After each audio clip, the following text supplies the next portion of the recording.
Ahojte všetci, je večer presne 9:00, ja som už v pyžame a asi keď bolo tak 7-6 hodín, tak som bola vlastne so Zajčikom, s mojou Molinkou na prechádzku a tak v podstate som videla, že ako keby na ušku má nejaký taký zasušený pupáčik, tak som išla hneď domov a povedala som si, že to asi vyčistím, lebo nechcem, aby mal z toho nejaký zápal alebo niečo také podobné, aby sa jej to ešte viac zhoršilo, tak to teraz idem vyčistiť s takýmto dezinfekčným a ešte to s vodou vyčistím aj pekne, aby to mala vyčistené a ešte jej to nakrémikujem.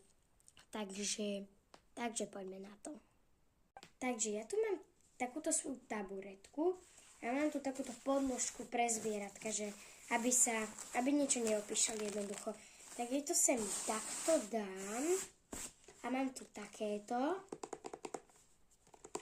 dezinfekčný, potom takúto tyčinku, potom takúto vatičku a takýto krémik, že hojivý zázrak, ono je to vlastne, že na všetko a odporúčam. Je to z Oliframeu a je to naozaj super.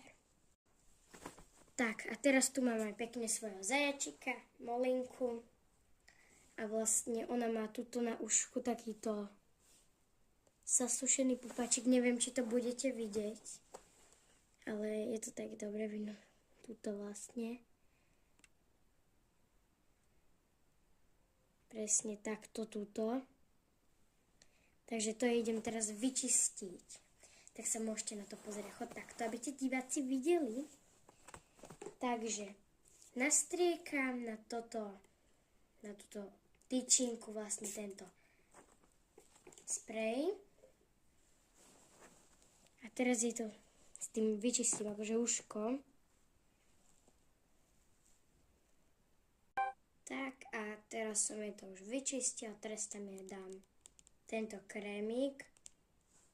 Hojivý zázrak sa to volá, aj keď to síce hojivý zázrak nerobí.